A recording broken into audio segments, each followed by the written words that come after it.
और चलिए उत्तराखंड एक्सप्रेस की शुरुआत करते हैं। खबर आ रही है दिल्ली से अल्मोड़ा आए पर्यटकों को रामगंगा नदी के बीच अपनी थार को ले जाना महंगा पड़ गया। इन पर्यटकों ने मरचूला के पुल को छोड़कर नदी में अपनी गाड़ी उतार दी, जिसके बाद उनकी जान के लाले पड़ गए और तीनों पर्यटक 1 घंटे तक नदी के बीच में ही फंसे रहे।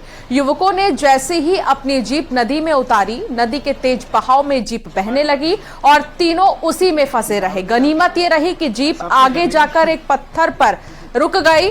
सूचना पर मौके पर पहुंची राजस्व की टीम ने गोताखोरों की मदद से 3 युवकों को जीप का शीशा तोड़कर बाहर निकाला।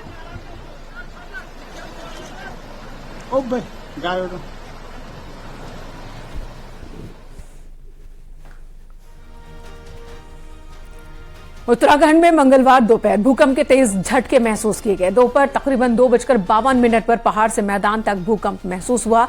राजधानी देहरादून समेत श्रीनगर, उत्तरकाशी, टिहरी के साथ पूरे उत्तराखंड में ही भूकंप के झटके महसूस किए गए। इस दौरान करीब 5 सेकंड तक धरती हिलती रही। रिक्टर पैमाने पर 6.2 भूकंप की तीव्रता थी। भूकंप का केंद्र जमीन से 10 किलोमीटर नीचे नेपाल में था।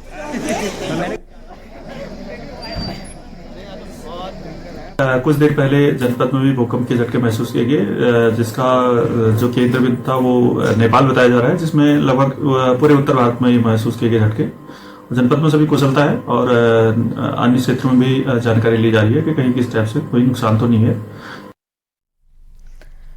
पिथौरागढ़ में लगातार 3 भूकंप के झटके महसूस किए। यहां भूकंप का पहला झटका दोपहर 2:25 पर आया, जिसकी तीव्रता रिक्टर पैमाने पर 4.5 रही, जबकि दूसरा झटका 2:51 में महसूस हुआ। इसकी तीव्रता 6.2 रही। वहीं तीसरा झटका दोपहर 3:06 पर आया और इसकी तीव्रता 3.6 रही। इन तीनों झटकों का केंद्र नेपाल था।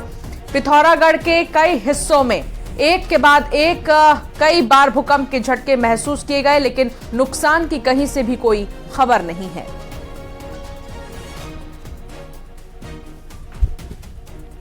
उधर पिथौरागढ़ में चाइना बॉर्डर को जोड़ने वाली लिपू लेक रोड एक बार फिर बंद हो गई। लैंडस्लाइड की वजह से ये बंद हुई थी। हालांकि देर शाम तक सड़क को कड़ी मशक्कत के बाद खोल दिया गया। दोपहर में तवा घाट के पास पहाड़ी से मलबा आया था, जिसकी वजह से सड़क बंद हो गई थी। रोड पर विशालकाय बोल्डर्स आने की वजह से यात्री भी कई जगहों पर फंस गए। आदि कैलाश जाने वाले यात्रियों की संख्या इन दिनों ज्यादा देखने को मिल रही है। मौसम खुलने के बाद से यात्रियों की संख्या में बढ़ोतरी, लेकिन लैंडस्लाइड की वजह से इन सभी को परेशानी का सामना करना पड़ा।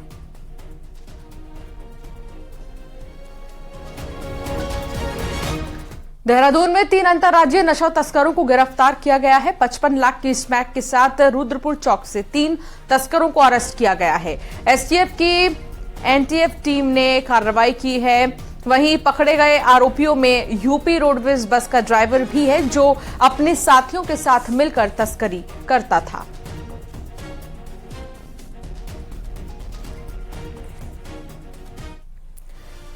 उधर काशीपुर रामनगर रोड पर हादसा हुआ। यहां चिल्किया के पास एक गाड़ी पेड़ से टकरा गई। हादसे में 10 लोग जख्मी हो गए, जिनका इलाज अस्पताल में चल रहा है। 2 घायलों की हालत गंभीर है, उन्हें हायर सेंटर रेफर किया गया।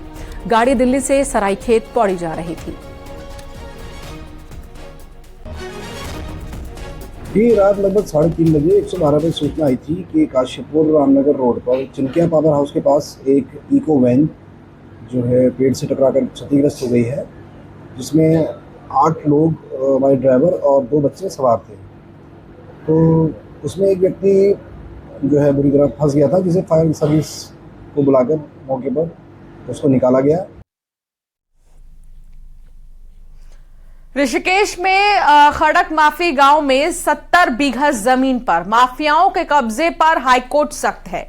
चीफ जस्टिस कोर्ट ने आदेश दिया है कि अगर ग्राम सभा की जमीन पर कब्जा है तो उसको हटाया जाए। इसके साथ ही कोर्ट ने सरकार, डीएम देहरादून और एसडीएम समेत सभी पक्षकारों को नोटिस जारी किया और जवाब दाखिल करने का आदेश दिया है। आपको बता दें कि गांव की मीना देवी ने याचिका दाखिल कर कहा है कि गांव की 70 बीघा जमीन पर साल 2015 से 16 में कब्जा किया गया।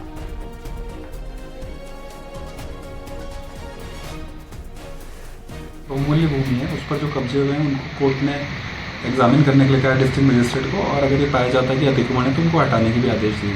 ये बहुत बहुमूल्य ज़मीन जो खतरी खड़क माफ की है उस पर लगातार भूमाफियाओं द्वारा कब्जे किए जाने के कारण बहुत सारे डेवलपमेंट प्रोजेक्ट जो उस लैंड पर प्रस्तावित हैं। इधर सीएम पुष्कर सिंह धामी आज शाम दिल्ली पहुंचे, जहां बुधवार को रोड शो में शामिल होंगे। लंदन के बाद अब सीएम धामी दिल्ली में रोड शो करेंगे। दिसंबर में होने वाले इन्वेस्टर्स समिट के लिए कल दिल्ली में देश का पहला रोड शो होने वाला है उत्तराखंड की तरफ से। इन्वेस्टर्स समिट के लिए विदेशों में 4 और भारत के 6 बड़े शहरों में रोड शो का आयोजन किया जा रहा है। कल दिल्ली के होटल ताज में सीएम पुष्कर सिंह धामी उद्योगपतियों से मुलाकात करेंगे।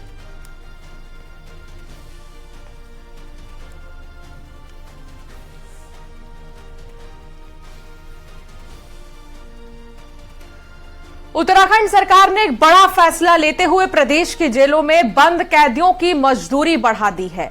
सीएम धामी की अध्यक्षता में मंगलवार को हुई जेल विकास बोर्ड की पहली मीटिंग में यह फैसला लिया गया। जेलों में सश्रम कारावास की सजा काट रहे कैदियों की न्यूनतम मजदूरी दरों को बढ़ा दिया गया है, जिसमें कुशल कैदियों की मजदूरी 67 रुपए से बढ़ाकर 85 रुपए, अर्धकुशल के लिए 52 रुपए से बढ़ाकर 65 रुपए और अकुशल के लिए 44 रुपए से बढ़ाकर 55 रुपए कर दिए जाने की बात की गई है। इसके साथ ही राज्य के सभी जिलों में बेकरी यूनिट की स्थापना भी की जाएगी। सितारगंज की खुली जेल के लिए अच्छी नस्ल की 10 गाय खरीदी जाएंगी। जेल की 5 बीघा जमीन पर पौधशाला बनाई जाएगी। कैदियों को इलेक्ट्रीशियन, वेल्डर, कारपेंटर, सिलाई, बुनाई जैसे तमाम व्यवसायों की ट्रेनिंग भी दी जाएगी।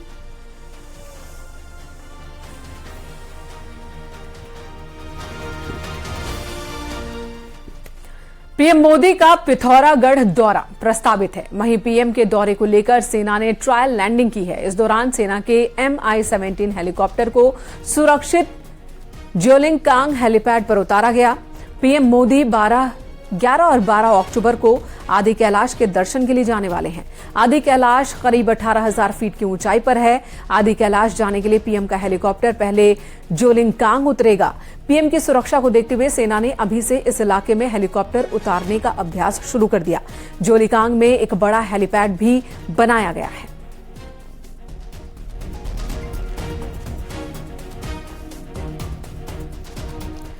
वहीं पीएम मोदी के दौरे को लेकर सीएम धामी ने कहा कि प्रधानमंत्री का उत्तराखंड आना एक उत्सव की तरह होता है, जिसका वो इंतजार कर रहे हैं। 12 तारीख के आसपास का प्रस्तावित हुआ है। कंफर्मेशन आने के बाद आगे का जो विस्तृत कार्यक्रम है वो बताया जाएगा। और उनका आना हमारे राज्य के लिए हमेशा ही जो है कहीं न कहीं राज्य के लोग हमेशा चाहते हैं कि वो उत्तराखंड आए, और उनका भी इस देवभूमि उत्तराखंड से, यहाँ के लोगों से जो लगाव है, तो उनका आना हमेशा हमारे लिए एक उत्सव होता है। और इस बार भी हम उसकी प्रतीक्षा कर रहे हैं, उस शुभ आगमन की उनकी। पीएम मोदी के पिथौरागढ़ दौरे की तारीख करीब आ रही है और ऐसे में पीएम के दौरे को देखते हुए उत्तराखंड सरकार ने पूरी तरह से तैयारी शुरू कर दी है। आलम यह है कि जहां पीएम के दौरे को भव्य बनाने के लिए प्रभारी मंत्री तक को नियुक्त किया जा चुका है, वहीं अन्य मंत्रियों को भी मैदान में उतारा जा रहा है। देखिए रिपोर्ट। पीएम नरेंद्र मोदी का पिथौरागढ़ दौरा 11 से 12 अक्टूबर को प्रस्तावित है। इस दौरान पीएम जहां चाइना बॉर्डर के करीब आदि कैलाश के दर्शन करेंगे, वहीं मुख्यालय में एक जनसभा को भी संबोधित करेंगे। पीएम मोदी के दौरे को लेकर प्रशासनिक तंत्र तो पहले से ही एक्टिव था, लेकिन अब धामी सरकार भी मैदान में उतर आई है। पीएम के दौरे को ऐतिहासिक बनाने के लिए कैबिनेट मंत्री गणेश जोशी को पूरा जिम्मा दिया गया है। पीएम के दौरे की जिम्मेदारी मिलते ही मंत्री गणेश जोशी जमीनी हकीकत से रूबरू होने पहुंचे। देश के यशस्वी प्रधानमंत्री नरेंद्र मोदी जी का, जिनका उत्तराखंड से विशेष लगाव है, 11-12 को उत्तराखंड आ रहे हैं। वो भविष्य का पर्यटन का सबसे बड़ा केंद्र उनकी दृष्टि में है। उस दृष्टि से उनका आगमन हमारे लिए बहुत प्रभावशाली रहने वाला है। और हमने, क्योंकि हमारा लोकसभा अल्मोड़ा मऊ क्षेत्र पड़ता है, तो लोकसभा का हमारा सम्मेलन हो नहीं पाया था वर्षा काल के कारण। तो इस बार हमारा भव्यतम सम्मेलन, बड़ा सम्मेलन, लगभग मैं कहता हूँ अभी तक के इतिहास में, मैं पहाड़ के जनसभाओं के इतिहास में सबसे बड़ी जनसभा हम पिथौरागढ़ के अंदर करना चाह रहे हैं। पीएम के दौरे को देखते हुए पर्यटन महकमा भी अब एक्टिव हो गया है। पर्यटन मंत्री सतपाल महाराज जहां आदि कैलाश, ओम पर्वत और नारायण आश्रम का हवाई दौरा कर चुके हैं, वहीं विभागीय अधिकारियों की मीटिंग भी ले चुके हैं।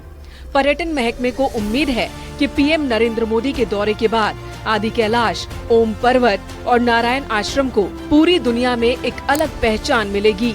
उत्तराखंड सरकार केंद्र के साथ मिलकर आदि कैलाश यात्रा को मानसरोवर का विकल्प बनाने की पहले से ही तैयारी कर रही है और ऐसे में पीएम के दौरे से सबसे ज्यादा उत्साहित पर्यटन महकमा ही है। प्रधानमंत्री जी ओम पर्वत का दर्शन करने आ रहे हैं, उसके साथ साथ वो आदि कैलाश का भी दर्शन करेंगे और जिस स्थान से बिना चाइना का वीजा लिए और आपको एवरेस्ट के दर्शन होते हैं, कैलाश के दर्शन होते हैं, उसका भी वो अवलोकन करेंगे। तो ये हमारे लिए बड़े सौभाग्य की बात है कि हमारे उत्तराखंड के अंदर जो है हमारे पर्यटन को चार चांद लगेंगे। पीएम मोदी के दौरे को लेकर उत्तराखंड बीजेपी सरकार और संगठन पूरी तरह से एक्टिव हो चुके हैं। बीजेपी की कोशिश ये भी है कि पीएम की जनसभा को ऐतिहासिक बनाकर पिथौरागढ़ से ही लोकसभा चुनाव के रण का आगाज किया जाए। अब देखना ये है कि पीएम के दौरे से उत्तराखंड बीजेपी को कितनी ताकत मिलती है। न्यूज 18 के लिए देहरादून से भारती सकलानी के साथ पिथौरागढ़ से विजयवर्धन उप्रेती की रिपोर्ट।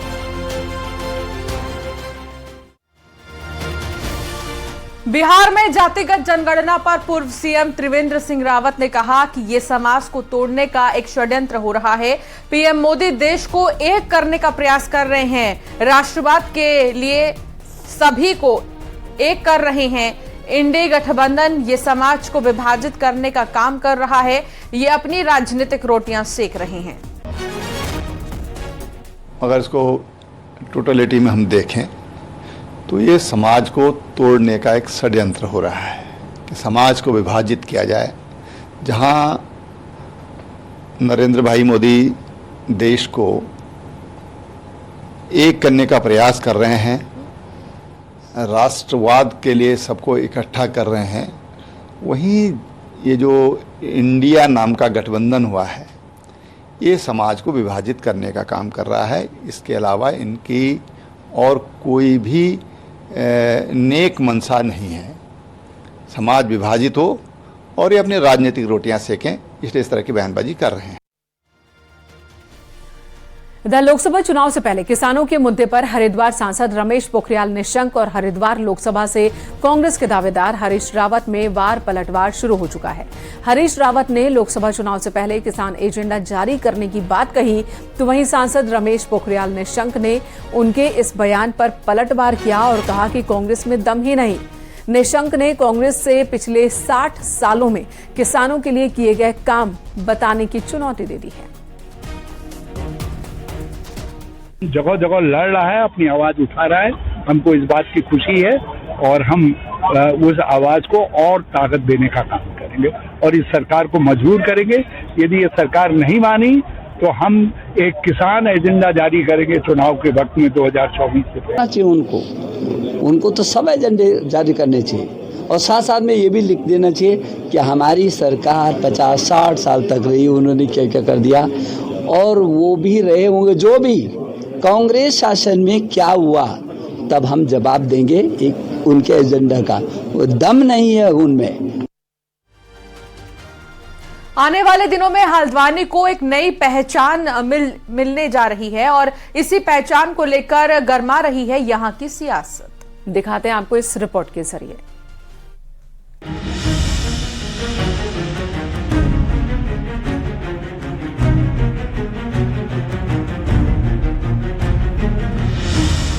लोकसभा और निकाय चुनाव में भले ही अभी थोड़ा सा वक्त हो, लेकिन सरकार हल्द्वानी के इन चौराहों से कुमाऊं को साधने की तैयारी में जुट गई है। सरकार नगर निगम के जरिए हल्द्वानी के 22 चौराहों को भगवा रंग में रंगने की योजना बना चुकी है, जिसके तहत दीनदयाल उपाध्याय, स्वामी विवेकानंद की मूर्तियां शहर के 2 सबसे बड़े चौराहों पर लग चुकी हैं और आने वाले दिनों में भी इसी तरह की मूर्तियां दिखाई देंगी।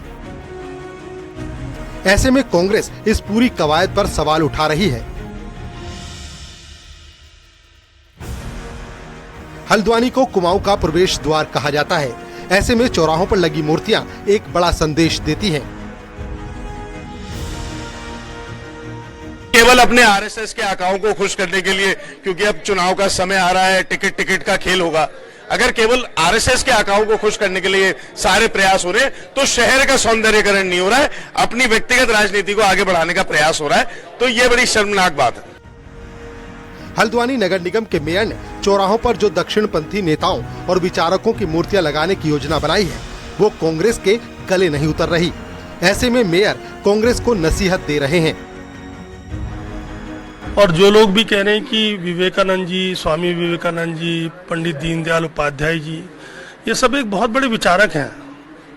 शायद जो लोग आक्षेप लगा रहे हैं उनको उनके विचारों के बारे में नहीं पता है, उनको अपने विचारों की शुद्धि करनी चाहिए। साफ है, चुनाव से पहले कुमाऊं के सबसे बड़े शहर के चौराहों पर राजनीति गरमा रही है। लेकिन इतना साफ है कि मूर्तियां भले ही किसी की लगें, लेकिन शहर की खूबसूरती बढ़ना तय है। हल्द्वानी से न्यूज़ 18 के लिए शैलेंद्र नेगी की रिपोर्ट।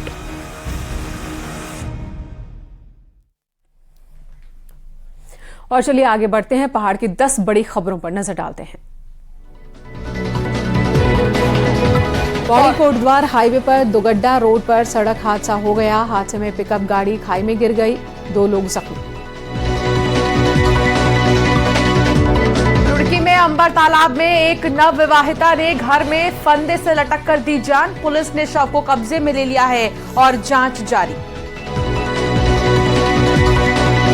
विकासनगर क्षेत्र लगातार नदी में डूबने के मामले सामने आ रहे हैं। 3 महीने में नदी में डूबकर 7 लोगों की मौत।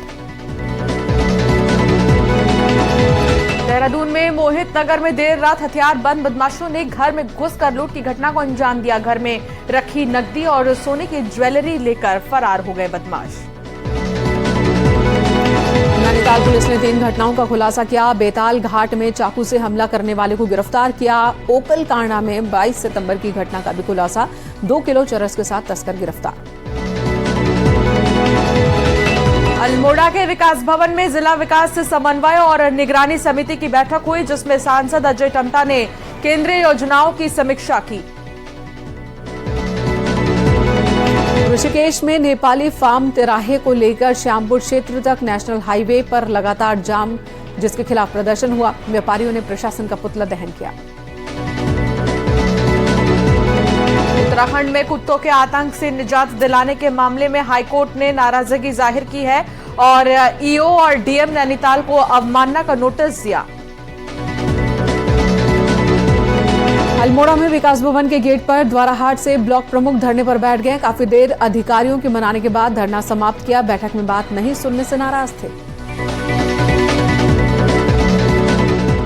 रामनगर के कॉर्बेट में बच्चों के लिए चित्रकला प्रतियोगिता का आयोजन किया, जिसमें बच्चों ने हिस्सा लिया और वन्य जीवों की सुंदर पेंटिंग बनाई।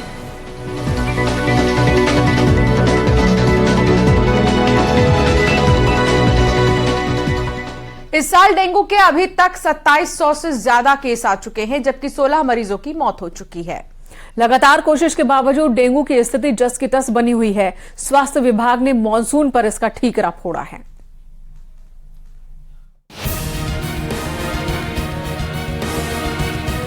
इस साल प्रदेश का कोई जिला ऐसा नहीं रहा जहां से डेंगू केस रजिस्टर्ड नहीं हुए हों। पौड़ी, गढ़वाल, देहरादून, नैनीताल और हरिद्वार तो ऐसे जिले रहे जहां से रोजाना केस रिपोर्ट हुए। स्थितियां ये बनी कि मैदान से लेकर पहाड़ तक डेंगू का प्रकोप है। नगर निगम और स्वास्थ्य विभाग तो मई से डेंगू रोकथाम की तैयारियों में लगा था, लेकिन अब ठीकरा मानसून पर ही फोड़ दिया है। शहर भर में जो निर्माण कार्य चल रहे हैं, कहीं सड़क का काम चल रहा है, कहीं नाली का काम चल रहा है, तो उसको हमने ये डेडलाइन दी थी कि हम बरसात से पहले इनको काम कंप्लीट कर देंगे और बरसात से अगर पहले कहीं हमने खुदाई करी है तो उसको भी हम जो है गड्ढे उसको भर देंगे। लेकिन इस बारी मई जून महीने में भी देहरादून में काफ़ी बरसात हुई है, तो इससे जो विकास कार्य जो हो रहे थे वो भी प्रभावित हुए हैं और उसकी वजह से भी एक ये दिक्कत आई है। स्वास्थ्य विभाग ने डेंगू के बढ़ते केस को देखते हुए अपनी पूरी टीम फील्ड में उतार दी है। अधिकारियों का कहना है कि डेंगू अब नियंत्रण में है, तो शहरी विकास मंत्री भी मान रहे हैं स्थितियां अब ठीक हैं। हालांकि वो भी मानसून को जिम्मेदार ठहराने से नहीं चूके। सबसे बड़ी बात है कि बारिश बहुत हुई और लंबी बारिश का दौर चला, और उसके बावजूद आप जानते हैं कि जब बारिश चलती है उसके बाद ये डेंगू जैसी समस्याएं इस बार नहीं हमेशा आई है। डेंगू पहले से थोड़ा कमजोर हुआ है, हालांकि अभी भी सचेत रहने की आवश्यकता है। सरकारी आंकड़ों के मुताबिक पिछले 7 साल में इस बार डेंगू केस 3 गुना ज्यादा आए हैं। सड़कों पर खुदे हुए गड्ढों में बारिश का पानी जमा होने से हालात ज्यादा बिगड़े हैं। इसीलिए आज जो सड़कों की स्थितियां हैं, अगर वो नहीं सुधरी तो डेंगू केस बढ़ना तय है। न्यूज़ 18 के लिए देहरादून से भारती सकलानी उनियाल की रिपोर्ट।